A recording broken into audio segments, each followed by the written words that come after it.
I joined the nomads and settled into their camp called New Richmond, just a short distance from my family's bunker. Ellie and her husband, Tori, generously allowed me to live with them in an RV and shared their food with me. Tori had lost an arm during their travels west, which limited his ability to perform certain tasks. While Ellie managed to secure some extra supplies from the nomads' leader, Tony, I needed to work to earn my rations. Using my mom's training, I took on the role of nursing the camp's infirmary. In my spare time, I assisted Tori in fixing everything from cars to radios around the camp. Several weeks after I arrived, a group of new arrivals called vaulters joined us. These were people who had grown up in pre-mist bunkers. Tony had a rule in place for us.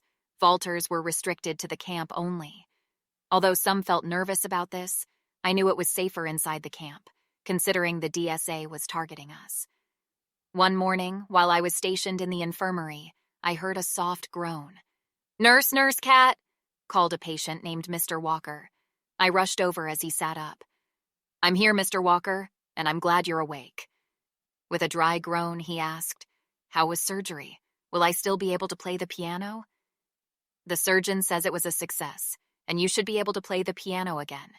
We removed all the bullet fragments, and you're on your way to a full recovery," I assured him as I checked over his wounds. "It's looking good to me. I'll get you some medicine and a drink of water." With a mischievous smirk, he said, "I couldn't play the piano before." After a dry chuckle, he added, "Thanks, child. You're a good one." "I'm not a child," I snapped at him, but he responded with a warm smile. "Thanks anyway. I'll return the favor if the DSA comes for you." With that, Mr. Walker drifted back to sleep. Normally, another nurse would relieve me around midday, allowing me to head over to Tori's garage after my shift. As I entered the ruined garage, a damp and decaying smell hit me. "Tori! Tori!" I called out. The silence was eerie, with only faint humming and the scurrying of cockroaches breaking the quiet. Finally, I heard Tori's voice. "Cat, I'm over here."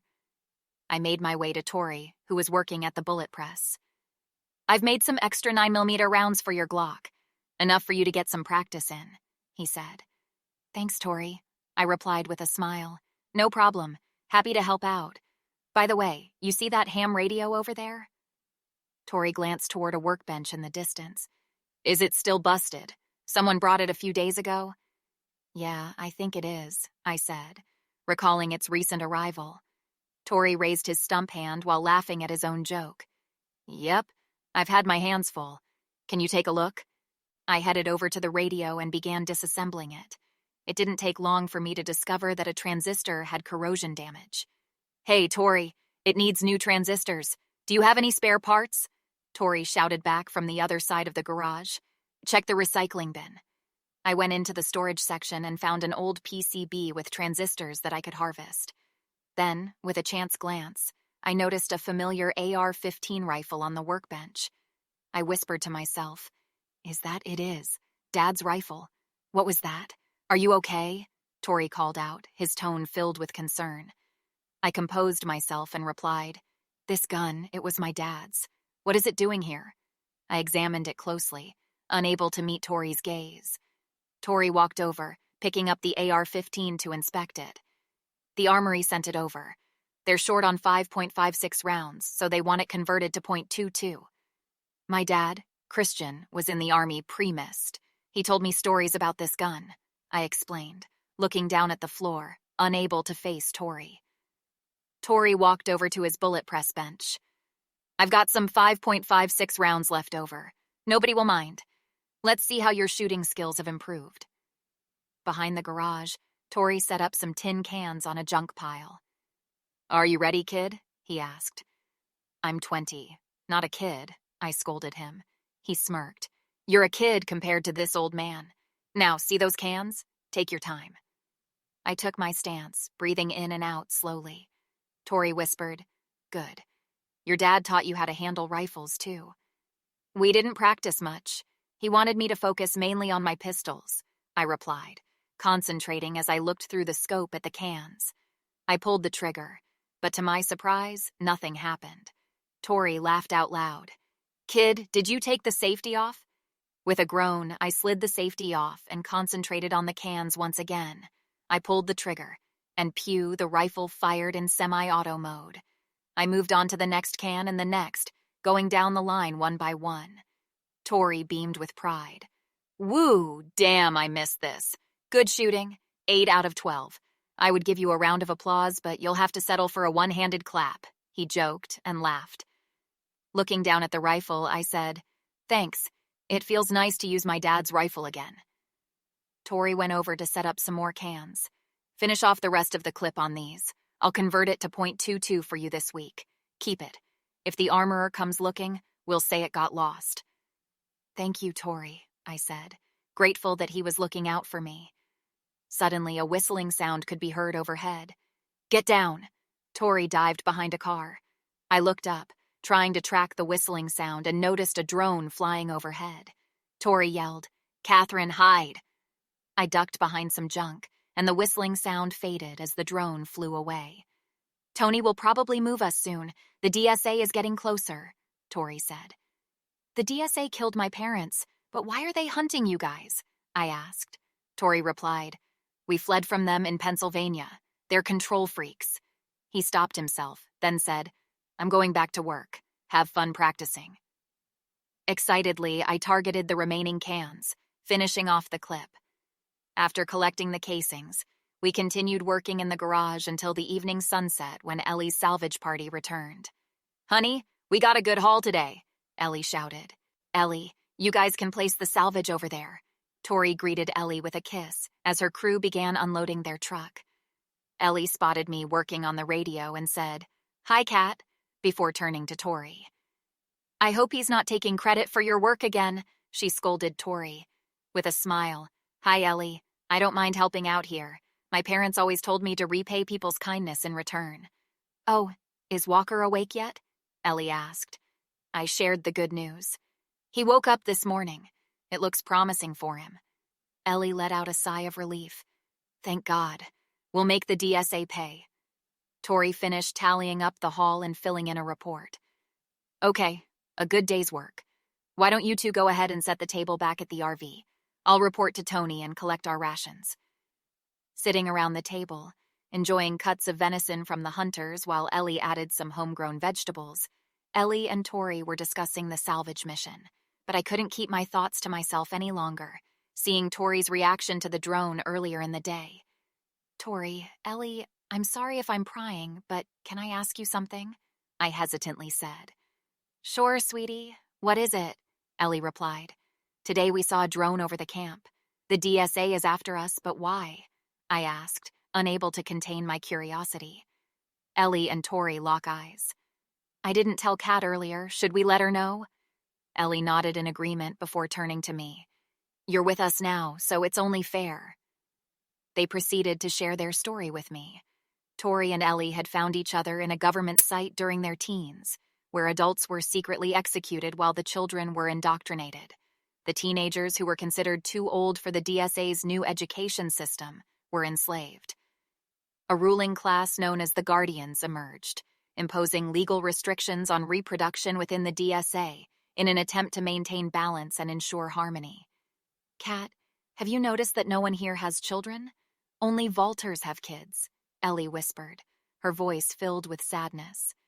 I'm barren. The DSA sterilized everyone after harvesting our eggs. The mist that had enveloped the world disappeared around 10 years after its arrival. The DSA president declared an emergent day, promising freedom as the Guardian system came to an end. However, things took a different turn. We thought we would be free. We rebuilt Philadelphia, but they turned it into our prison. Tori expressed his frustration. The DSA divided the population into groups, with the elites at the top. Ellie and Tori were fortunately grouped together to work in the fields, while the indoctrinated children took on roles in middle management, abusing their power. But then Tony stood up. Ellie spoke with pride. Tony led us to freedom. Tori worked as a truck driver, taking whatever we had harvested to the city. Tony recruited both of us. The plan was simple.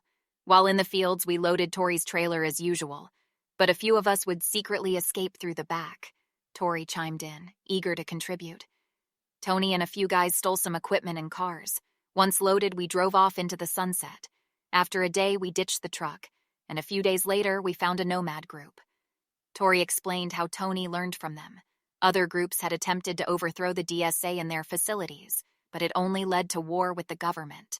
Tony and the nomads fled west together, eventually settling in Pittsburgh.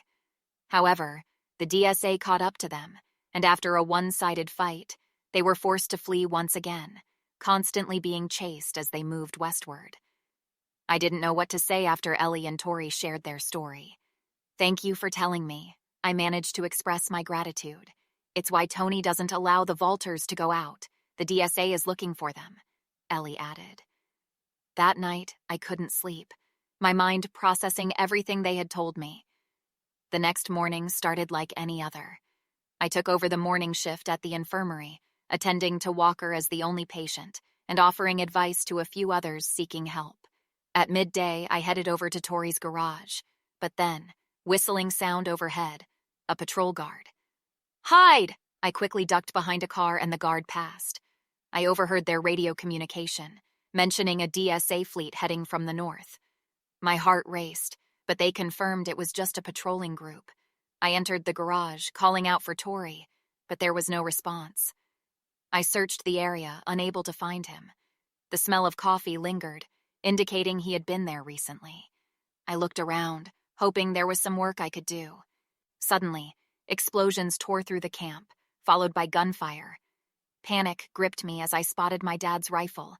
I grabbed it, muttering, "Christ, where is Tori?" I searched for ammunition, but realized that Tori and I had used the last of the 5.56 rounds. I also realized that I had misplaced my Glock. It was left in my nurse's coat. The firefight grew louder and closer. Frustration consumed me. Hell, I've left my Glock in my coat. Seeking a hiding spot behind some junk, stashing my dad's rifle behind it. DSA agents stormed the garage, demanding, "Grab any valuables." I heard a familiar voice. It was the radio guy. Fear crept over me as I curled up, praying they wouldn't notice me. One of the agents yelled, "Come out now or I'll light you up." With trembling legs, I stood up, replied, "Don't shoot, I'm unarmed." The DSA agents turned to each other, discussing my fate. "Nomad or vaulter?" one of them questioned. "She's a vaulter. Take her to the infirmary with the others." I was escorted through the streets littered with the dead. Random gunshots echoed alongside terrified cries.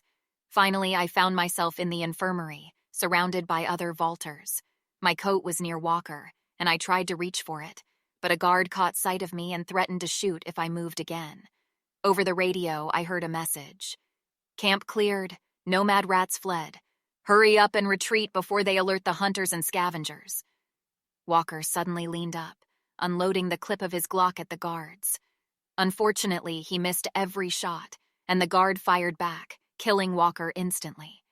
Chaos erupted around me, and in the midst of it, I managed to write a note, warning that there was a traitor among us who had been the radio operator. We were herded into the back of a truck, along with some of the looted possessions. Most of us were teens, a few kids, and a handful of adults. As the truck door closed, darkness engulfed us, and the children cried, unsure of what would happen to us.